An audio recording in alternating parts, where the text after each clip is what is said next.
రాజస్థాన్ కోటకు దగ్గరలో జలవార్ అనే గ్రామం ఉంది. ఈ విలేజ్లో రెండు ప్రేమ కథలున్నాయి. కానీ ఒక లవ్ స్టోరీ పెళ్లి వైపు అడుగులేసింది. రెండవ లవ్ స్టోరీ మాత్రం బ్రేకప్తో చెదిరిపోయింది. కానీ ఈ రెండు ప్రేమ కథలు ఒకే ఇంటికి చేరాయి. విధి ఆడిన వింత నాటకమని సినిమా డైలాగ్తో కొడతారో, నీచులు ఎప్పుడూ నీచంగానే ప్రవర్తిస్తారని భావిస్తారో, ఈ స్టోరీ విన్నాక ఖచ్చితంగా మీ అభిప్రాయాన్ని కమెంట్ ద్వారా తెలియజేయండి. పూనం వయసు 16 ఏళ్ళు, 10వ తరగతి వరకు చదువుకుంది. అయితే 10th చదువుతున్నప్పుడే ఓ యువకుడితో ప్రేమలో పడింది పూనం.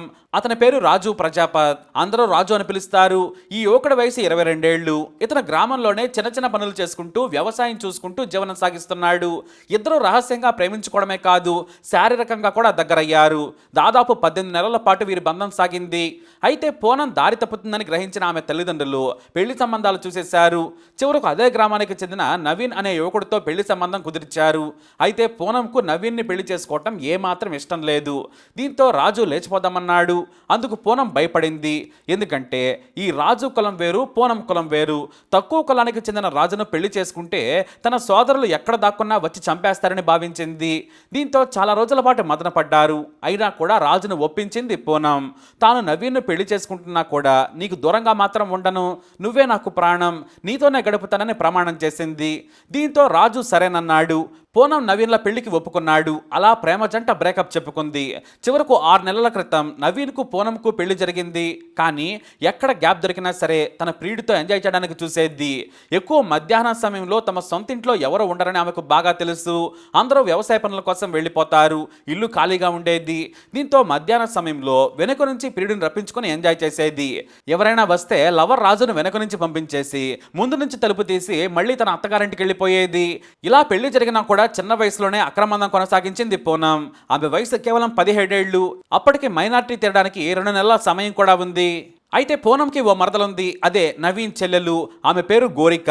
ఇంటర్మీడియట్ సెకండ్ ఇయర్ చదువుతోంది. ఈమెది మరో ప్రేమ కథ.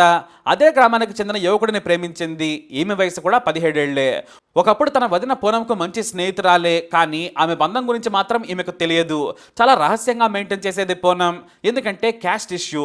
తక్కువ కులం వ్యక్తితో శారీరక బంధం పెట్టుకుందని తెలిస్తే పూనంను ఆమె కుటుంబ సభ్యులే పాతరేస్తారు. అందుకే అలా సీక్రెట్ లవ్ మెయింటైన్ చేసేది. పెళ్లి తర్వాత కూడా వ్యూహాత్మకంగా అక్రమందం కొనసాగించింది.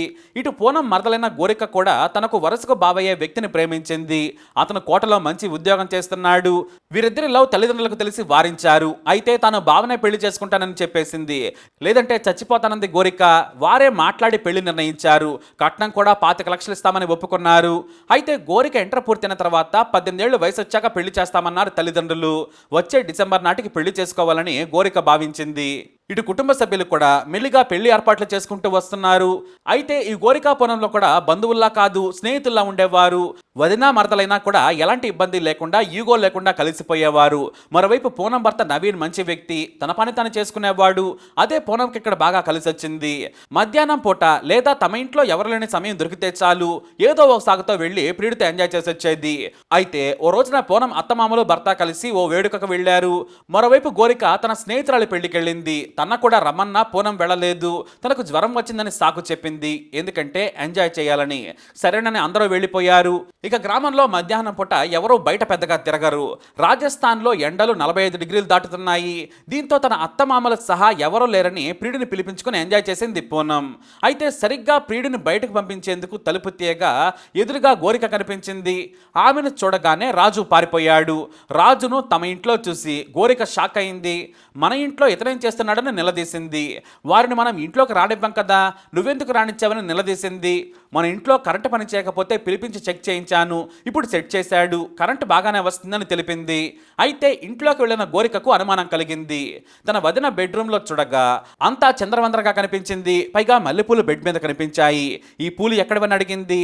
మా అమ్మ ఇచ్చి వెళ్ళిందని చెప్పింది. మీ అమ్మ మా అమ్మతో కలిసి ఫంక్షన్కి వెళ్ళింది కదా అంటూ అనుమానించింది. మొత్తానికి తన వదిన దారి తప్పిందని ఆమెకు అర్థమైంది. ఇక రహస్యంగా ఫోన్ గమనించగా చివరి కాల్ రాజు అనే వ్యక్తికి వెళ్ళింది. అయితే పేరు మాత్రం రాణి అని ఉంది. ఆ నెంబర్ని సేవ్ చేసుకున్న గోరిక మొదట ఏమీ అనలేదు. అయితే ఇంత తొందరగా ఎందుకు వచ్చావని గోరికను అడిగింది. ఆ నంబర్ను సేవ్ చేసుకున్న గోరిక మొదట ఏమీ అనలేదు. అయితే ఇంత తొందరగా ఎందుకు వచ్చావని గోరికను అడిగింది. నా ఫ్రెండ్ పెళ్లి కూతురును చేసిన తర్వాత పంపించాం, ఆమె వెళ్ళిపోయింది. రేపు పెళ్లికి వెళతాను, అన్నయ్యని తీసుకుని వెళ్తానని చెప్పింది గోరిక. అయితే గోరిక సడన్గా వస్తుందని ఊహించలేదు పూనం. అయితే మన ఇంట్లోకి రాజు వచ్చినట్లు మీ అన్నయ్యకు చెప్పకు, అతన్ని ఎందుకు పిలిచావని నన్ను కొడతాడు, ఈ విషయం వదిలేయమని బ్రతిమలాడింది. కరెంటు బోర్డు రిపేర్ చేయడానికి వచ్చాడని చెప్పు, భయం ఎందుకు, ఇందులో దాచేదేముందని గోరిక అంది. దీంతో పూనంకి భయం వేసింది. ఇక తన జీవితం ముగిసినట్టేనని కంగారు పడింది పూనం. మధ్యాహ్న సమయంలో తన గదిలో పడుకుంది గోరిక. అయితే తన గదిలోకి వెళ్ళి డోర్ వేసుకొని ప్రియుడికి సమాచారం ఇచ్చింది పూనం. మన విషయం తెలిసిపోయింది, నువ్వు ఇంటికి వచ్చావని తెలిస్తే నన్ను చంపేస్తారు. ఈ విషయం గోరిక ఇంట్లో చెప్పకముందే ఏదో ఒకటి చేయాలని కోరింది. అయితే నేను వచ్చి చంపేస్తానన్నాడు రాజు. అంతే, పదునైన చాకు తీసుకొని పూనం ఇంటికి వచ్చేశాడు. ఆ సమయానికి గాఢ నిద్రలో ఉంది గోరిక. ఆమె నోటిపై దిండు వేసి బలంగా అదిమింది పూనం.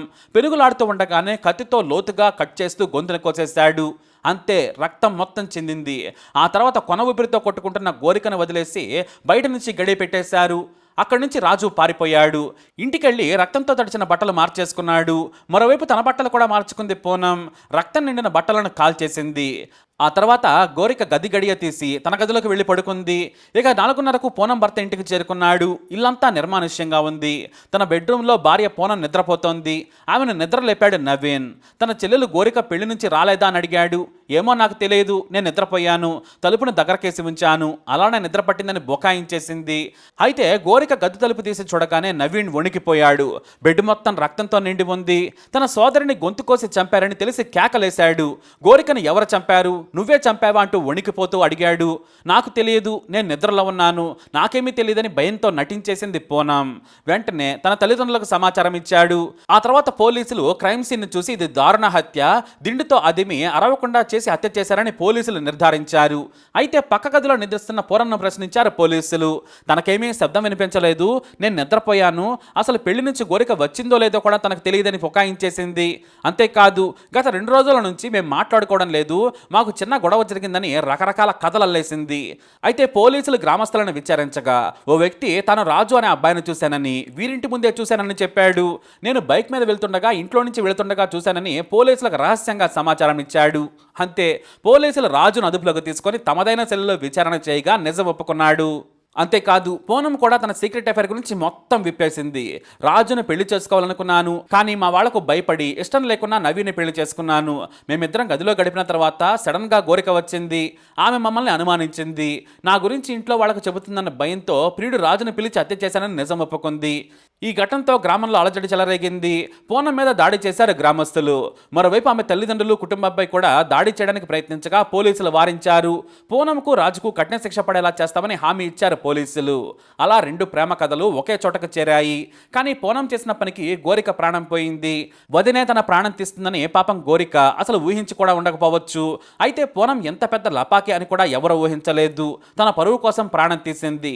హత్య చేసినా దొరకననే ధీమాతోనే గోరికను చంపామని ఇద్దరు క్రిమినల్ లవర్స్ పోలీసుల ముందు ఒప్పుకున్నారు. ఇప్పుడు జైల్లో చెప్పకూడదంటున్నారు. మరి వీరిని ఏం చేయాలి, ఎలాంటి శిక్ష విధించాలి, మీ అభిప్రాయాన్ని కమెంట్ ద్వారా తెలియజేయండి. వీడియో అప్డేట్స్ కోసం మై ఛానల్ ఫాలో అవ్వండి. అలాగే తప్పకుండా సబ్స్క్రైబ్ చేసుకోండి.